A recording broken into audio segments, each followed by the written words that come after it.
चेटी चंड का जो जुलूस निकाला जाता है उसके संदर्भ में इस बार जो चेटी चंड के ऊपर पाबंदियां लगाई गई है, तो आज अजमेर के सारे व्यापारियों का हमारे पास फोन आया, हमारे श्री अजमेर व्यापार महासंघ के हमारे पदाधिकारियों के पास।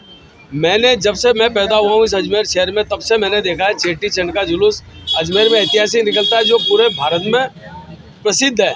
इस जुलूस में चाहे मारवाड़ी हो, चाहे कोई तबके का, कोई जाति धर्म नहीं देखा जाता है। इसमें सब सज धज के जाते हैं, पूरा उधम दान मचाते हैं, मतलब मस्ती करते हैं। और चेटी चंड के जुलूस में हमारे सिंधी भाई बहुत अनुशासन से ये जुलूस निकालते हैं। और उसके ऊपर जो पाबंदी लगाई गई है डीजे के ऊपर, ये दुर्भाग्यपूर्ण है, क्योंकि मुझे आज 62 साल हो गए जुलूस को देखते हुए। 62 साल में मैंने कभी ऐसा नहीं देखा कि इस जुलूस में पाबंदियां लगाई जाए। तो हमारी प्रशासन से और सरकार से एक अनुरोध है, जो चेटी चंड का जुलूस ऐतिहासिक निकलता है, जिसको देखने के लिए अजमेर की पब्लिक उमड़ती है। साल में एक बार ये त्यौहार मनाया जाता है सिंधियों का, जो कि चेटी चंड का पर्व मनाया जाता है। उसके लिए जो पाबंदी लगाई उसके हमने संदर्भ में एक मीटिंग रखी और प्रशासन से आग्रह किया कि जो चेटी चंड में पाबंदियां लगाई गई है, जब सुप्रीम कोर्ट का आदेश है सुबह 6 से रात को 10 बजे तक का, तो हम ये कहना चाहते हैं कि 10 बजे नहीं 9 बजे तक हमें इनको डीजे बजाने की परमिशन दी जाए। चेटी चंड का जो जुलूस निकाला जाता है उसके संदर्भ में इस बार जो चेटी चंड के ऊपर पाबंदियां लगाई गई है, तो आज अजमेर के सारे व्यापारियों का हमारे पास फोन आया, हमारे श्री अजमेर व्यापार महासंघ के हमारे पदाधिकारियों के पास।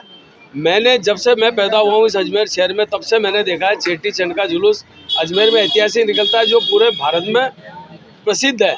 इस जुलूस में चाहे मारवाड़ी हो, चाहे कोई तबके का, कोई जाति धर्म नहीं देखा जाता है। इसमें सब सज धज के जाते हैं, पूरा उधम दान मचाते हैं, मतलब मस्ती करते हैं। और चेटी चंड के जुलूस में हमारे सिंधी भाई बहुत अनुशासन से ये जुलूस निकालते हैं। और उसके ऊपर जो पाबंदी लगाई गई है डीजे के ऊपर, ये दुर्भाग्यपूर्ण है, क्योंकि मुझे आज 62 साल हो गए जुलूस को देखते हुए। 62 साल में मैंने कभी ऐसा नहीं देखा कि इस जुलूस में पाबंदियां लगाई जाए। तो हमारी प्रशासन से और सरकार से एक अनुरोध है, जो चेटी चंड का जुलूस ऐतिहासिक निकलता है, जिसको देखने के लिए अजमेर की पब्लिक उमड़ती है।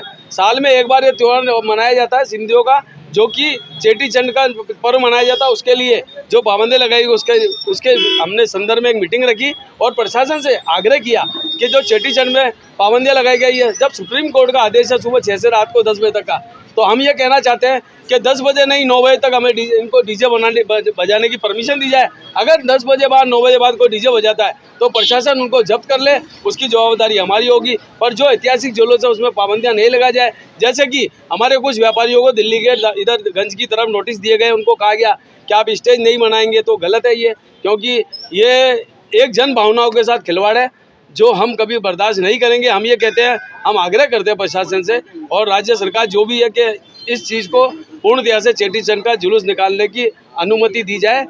अगर अनुमति नहीं मिलती है तो क्या व्यापार संघ और सिंधी समाज? नहीं, ऐसा कुछ नहीं है। जुलूस की तैयारी हो चुकी है, 2 दिन का समय है। अब इसमें तो कोई ऐसा निर्णय लिया ही नहीं जा सकता, क्योंकि परसों चेटी चंड का जुलूस है। हम हमारी तरफ से आग्रह कर रहे हैं, प्रशासन हमारी बात सुने और ये जुलूस निकलने की, मतलब डीजे बजाने की अनुमति दी जाए। अगर नहीं दी जाएगी कोई बात नहीं, नहीं बजाया जाएगा, डीजे नहीं बजाएंगे, फिर अगले साल हम इसकी पुरजोर तैयारी करेंगे, आगे तक बात करेंगे। का जुलूस अजमेर में विश्व स्तर का जुलूस होता है। अजमेर में विदेशों से भी NRI यहाँ चेटी चंड का जुलूस देखने के लिए आते हैं। और यहाँ पर जो है पूरा शहर, न केवल सिद्धी समाज, पूरा शहर मिलजुल करके, हिंदू मुस्लिम और अन्य समाज के लोग भी चेटी चंड में सहयोग करते हैं और बड़े धूमधाम से विश्व स्तर का चेटी चंड यहाँ मनाया जाता है। अभी पिछले कुछ दिनों से प्रशासन ने पुलिस के माध्यम से व्यापारियों को अलग अलग नोटिस दे करके अनेक प्रकार से पाबंदियां लगाई है। तो व्यापारी श्री अजमेर व्यापारिक महासंघ के पास आ रहे हैं, टेंट वाले हैं, साउंड सिस्टम वाले हैं, लाइटिंग वाले हैं, अजमेर व्यापारिक महासंघ के पास आकर अप्रोच लगा रहे हैं कि हमारे रोज़गार पे लात मारी जा रही है, हमारा यही एक माध्यम है, रोज़गार का साधन है, तो इनको पाबंदी लगाई जा रही है। हमने माननीय मुख्यमंत्री भजन लाल जी को और दिया कुमारी जी को मेल करके हमने मांग करी है कि जो परंपरागत तरीके से चेटी चंड का जुलूस मनाया जा रहा है, हमेशा की तरह मनाया जाता है, उस तरीके से मनाया दिया जाना चाहिए, यह हमारी मांग है। इसीलिए आज यहाँ पर एकत्रित हुए और व्यापारियों ने, सब ने अपनी ये राय रखी है कि हमारे को पुराने तरीके से ही चेटी चंड मनाया दिया जाना।